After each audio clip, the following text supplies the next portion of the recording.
पिताजी के बहुत चिंता लगा। क्या पिताजी कहीं चले जाते हैं? अच्छा, तो वो चिंता में रहते हैं। क्यों नहीं? इसलिए बहुत देर से इंतजार कर रहे हैं। ठीक है, चलो।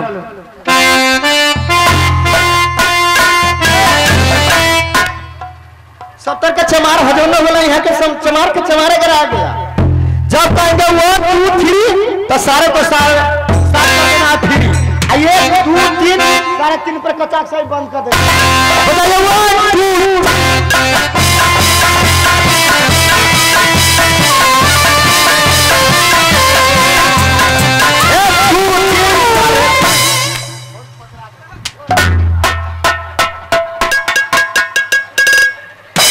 गलती कला रहे छे करे तोरा बार-बार न कहत रहे छे। सब बंद कर ले। सुतने का जे पी मिला के बजो हमरो निमन लगते, जानतो के निमन लगते।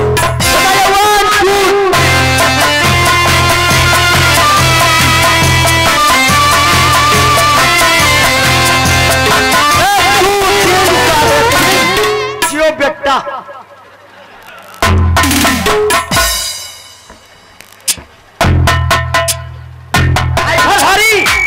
बेटा धाधुल आ गया, सामने में उपस्थित है। खुश रहेगा बेटा, जैसे नीर बहती गंगा की वैसे उम्र बढ़े तुहार। बेहटा नहीं तो बेटा, बेटा बेटा नहीं। हम कहली बेहटा नहीं बेटा। अपना ही के हाँ बाजो ना रे बेटा धारुल, बोलो। तुझे ये मालूम है कीले कामनों के अंदर मैं फ्रीज हो चुका हूँ, अपने सिंहासन पधारा हूँ। तुम्हें कुछ मालूम है या नहीं? पिताजी हाँ बात सही कहते हैं। शुभ दिवाली का अवसर पर किला दिल्ली में जो आप ऐसा करते हैं सही 51 किला के छतरानी कौड़ी चुका दिया। पिताजी बोलेगा बेस गागर के कौड़ी अब तक नहीं आया बेटा, इसीलिए मैं चिंतित हूँ। किले काबनों का कौड़ी राज दिल्ली के अंदर चुका दिया। अच्छा, और बेस गाजर का कौड़ी 1 साल का नहीं, पूरे 12 वर्ष का कौड़ी बेस गाजर में रखे हुआ है।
में हर समय रहता हूँ, सोचता विचारता रहता हूँ ये कौड़ी का शरीर कैसे मिलेगा। नहीं, पूरा मदन सिंह जो है वो अभी तक नहीं आया, नहीं ईर्षिक वीर सिंह आया। हो करिए इंतजार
इस समय एक साफा लगा देता।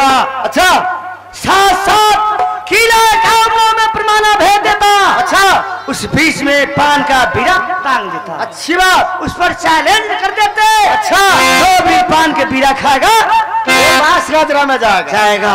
क्या मेरा सोच सही है गलत है? सही बात है। भाद्रो तुम जल्द मिट्टी की पीड़ दो, साथ साथ किला काम में परमाना भेज दो। किला काम में छतरी आएगा, रे साभा लगा दो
बैठ जाऊं?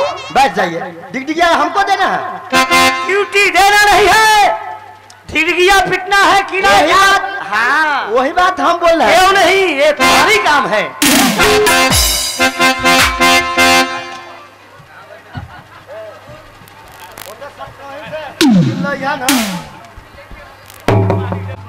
जो बोल रहे हैं बोलिए, उसमें आ जाइए। क्या बोला है? बोलना वही है कि राज दिल्ली के अंदर सभा लगने जा रहा है। किला काबरों के छतरी किला दिल्ली के अंदर आए। बोलिए, क्या यही है? तो आप परमाना भेज दो। साथ साथ राज दिल्ली के अंदर एक पान का बीड़ा टांग रहा है। उसके बाद छतरी आएगा, पान के बीड़ा जो खाएगा उसके बाद इसको पोल खोला जाएगा। अतो श्रीमान जी से निवेदन है, ये काबुला किला के छतरीगण पृथ्वी चौहान सिंह दिल्ली में बैठक करने जा रहा है। क्यों नहीं? सभी छतरीगण आके इस पृथ्वी चौहान को बात को समझे और इसमें पान के बीड़ा रखा जाएगा। अब 12 बरस का कौरी नहीं, पान के बीड़ा जो चबाएगा इसके बाद रखा जाएगा। वो पान के बीड़ा पर शर्त रहेगा। पान के बीड़ा पर शर्त रहेगा। जो पान के बीड़ा चबाएगा वो बात शर्त रहेगा।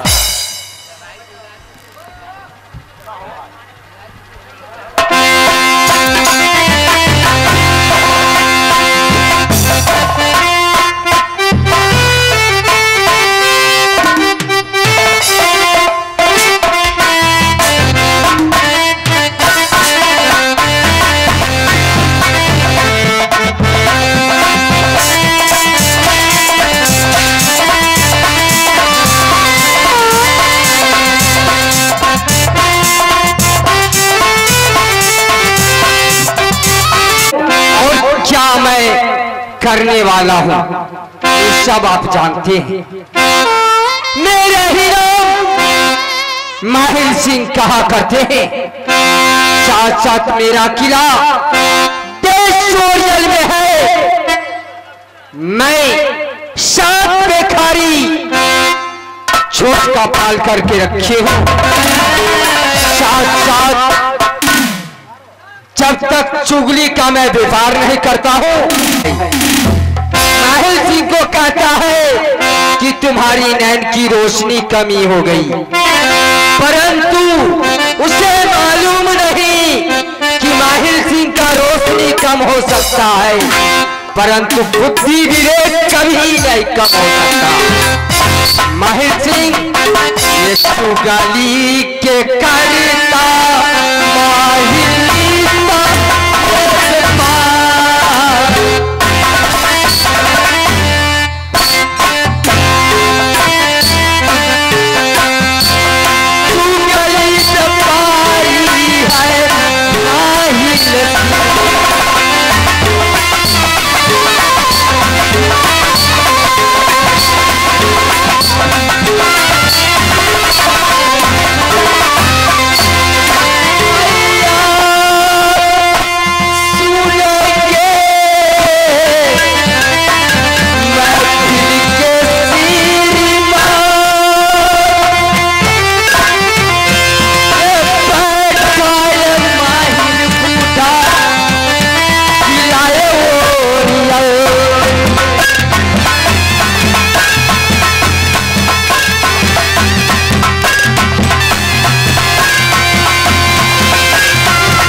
बात यह है कि बहुत दिनों से मैं बैठा हूं अपने बंगला पर, परंतु किसी किला से ना तो कोई परवाना आया ना कोई खोज हुआ कि माहिर सिंह को दरबार में हाजिर करूं। लेकिन मेरा बहादुर सिपाही ना जाने ओ बेहुदा को मैं सावा से खेसारी इसको रोज देता हूँ महीने में, परंतु ड्यूटी के वक्त में वो कहाँ चला जाता है पता नहीं लगता है। आज आने दो, मैं उससे खबर लेता हूँ। बहादुर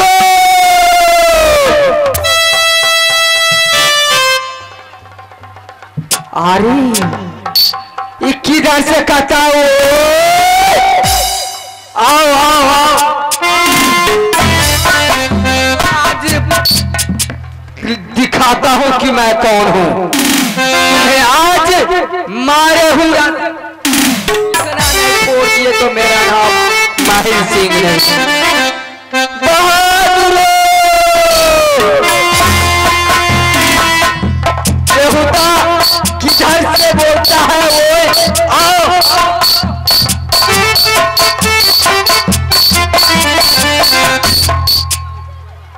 महाराज का रोब वही है। राज इतना लंबा चौड़ा है, ड्यूटी करते करते मैं थक जाता हूँ। साल में 3 पुआ खेसारी, एगो धोती, एगो गमछा। इस समय में महाराज हमको याद करता है। बहादुर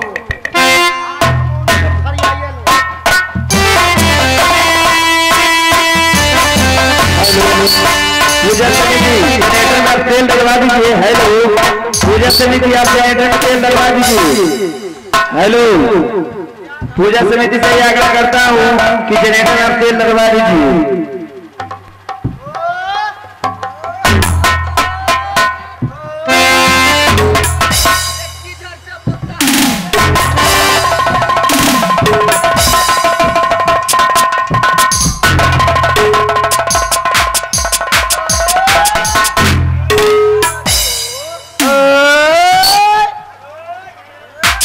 बेहुदा तुमको बोलने का भी तजुर्बा नहीं है।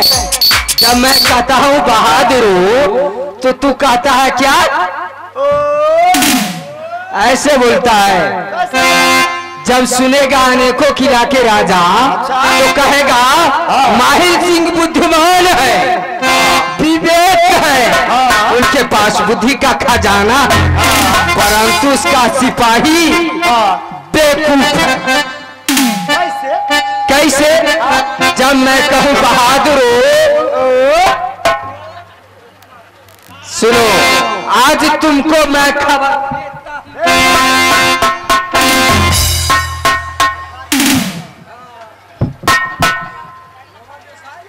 हमरा तो आज जो हिरिंग विरिंग करेगा ना तो आज तुमको हम लेंगे। क्या लेगा?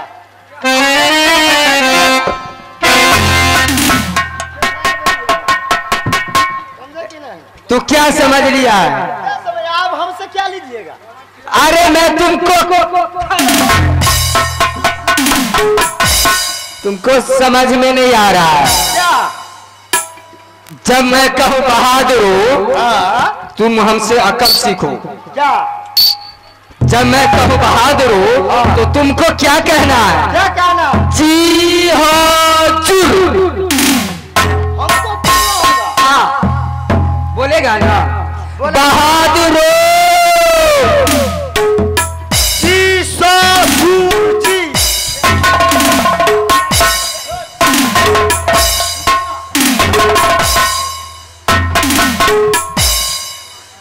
तुमको मैं क्या कहा हूँ?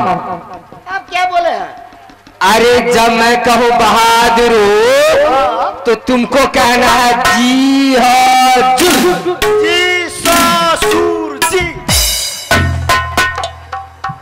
जी हाजुर। जी ससुर जी। सही से बोलो, सही से बोलो। जी जी हा हाँ जू र जी हाजुर। जी ससुर जी हाजुर। हाँ सुनो, बोलेंगे। कहीं से परवाना उड़वाना आया है कि नहीं? आओ तो था। माहिर सिंह को अकड़ा लग गया।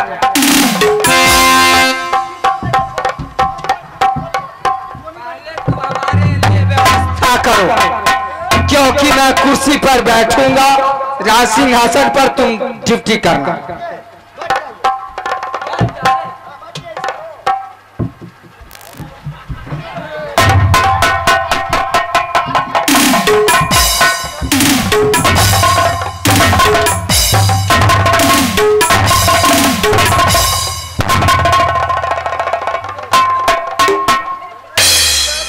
तुमको ऐसे ऐसे क्या? जब मैं कुर्सी पर बैठने गया पता नहीं कुर्सी। कैसे क्या चल रही है आपके पास?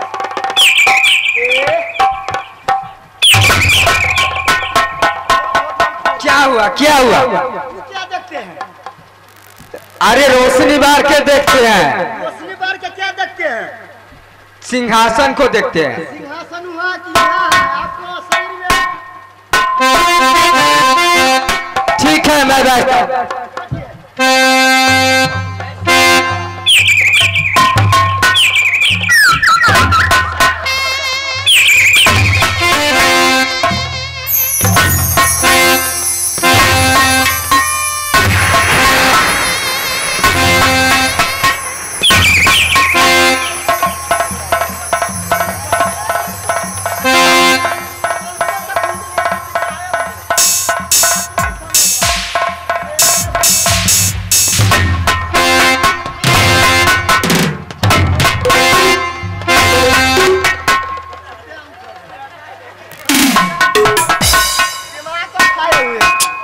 अरे सिंहासन सही से लगाओ। आपको बैठने का कर रही है।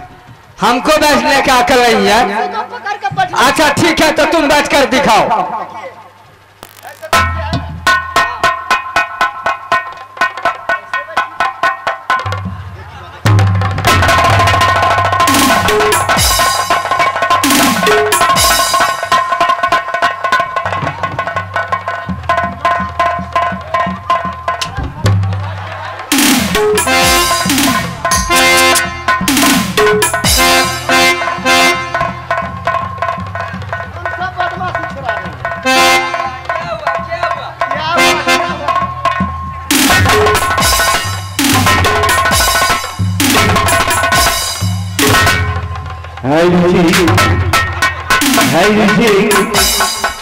एक आवश्यक सूचना कमेटी से आग्रह है, कृपया जनरेटर में तेल डाल दें।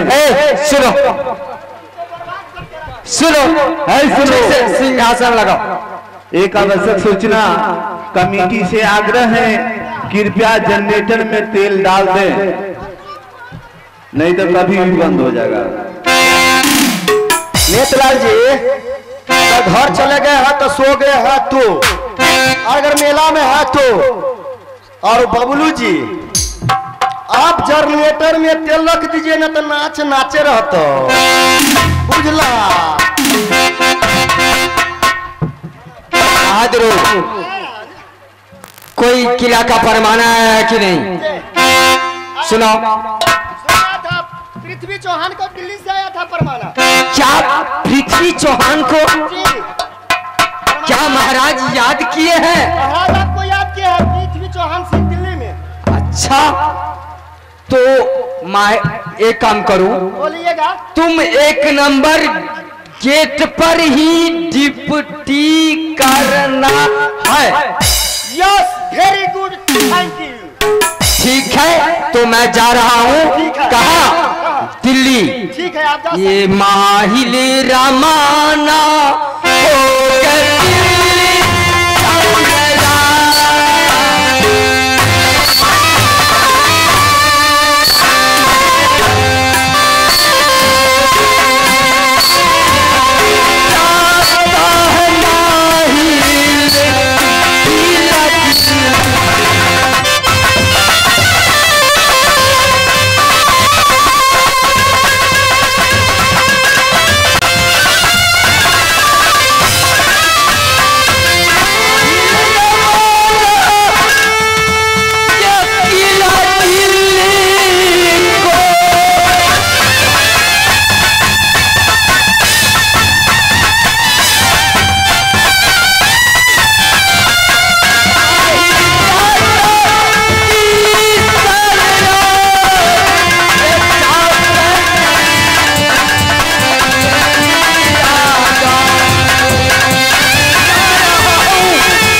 ये कौन सा भाषा है? मैं इंग्लिश में बोले छियो। ये कौन सा इंग्लिश है? ओ मामा श्री खूब खुशी रहो, कल्याण रहो। खरियान में रहो। अरे देवता, मैं खरियान में नहीं कहूँ, खाने वाला खराब कर देंगे। ना खाने वाला को बचा के रखिए। कहे कल्याण रहो यानी कि सुखी रहो, सुखी रहो, सुखी रहो। हाँ मामा श्री हाँ। आप बहुत अच्छे से पधारे, बहुत खुशी की बात है। महाराज क्या महाराज को सिंहासन लगा हुआ है, महाराज बैठे हुए हैं, तो जाओ महाराज को खबर दो कि माहिर सिंह ओरियल वाले आए हैं, आपसे मिलना चाहते हैं। ठीक है, 3 नंबर गेट पर खड़े हो जाएंगे।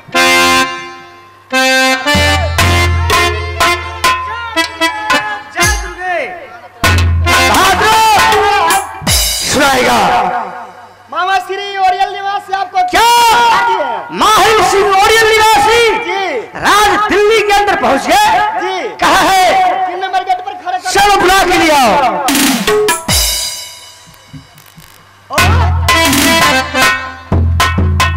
बोला हूं कि मित्र माहिर सिंह के बुला के लिया। बुला के? हाँ। मामा श्री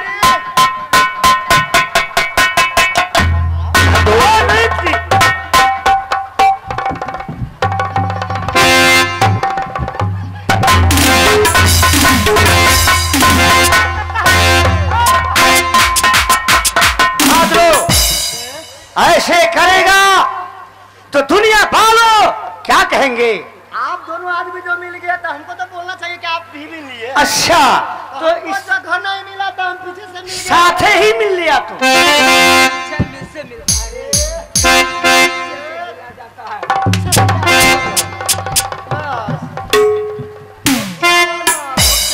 मामा श्री दिल्ली हाट महाराज मजाक नहीं है। किस लिए याद किए हैं राजन? याद किए हैं, बड़ी दुख की बात है। ऐसा कौन सा आपत्ति आ गया दिल्ली पर जो माहिर सिंह नहीं कर सकता? इसीलिए तो मैं आपको याद किया कि अपने मित्र माहिर सिंह की बुलाता हूँ, साथ साथ अपनी समस्या बताऊंगा, उसका रास्ता मेरे मित्र माहिर सिंह निकालेंगे। अवश्य निकालेंगे, अवश्य निकालेंगे। क्यों नहीं? आज खिलाए कामनों से मेरा कौरी दिल्ली में पहुंच गया। अच्छा, देश भैंस काद्र के अंदर जब से चारा चलती ईर सिंह बीर सिंह बुढ़ा मदन सिंह का हुआ 12 बरस का कौरी घेर रखा है। क्या इसे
घबरा गया? क्यों नहीं? अरे माहिर सिंह जवान नहीं है तो क्या हुआ? अच्छा, अभी भी उतना ताकत है कि कितने इसलिए मैं आपको यहाँ बुलाया हूँ। यदि वीर सिंह बूढ़ा मदन सिंह सोचता होगा कि दिल्ली के राजा को कोई मददगार नहीं तो भूल कर रहा है। क्यों नहीं? उसे समझ में नहीं आया माहिर जी ये बदला न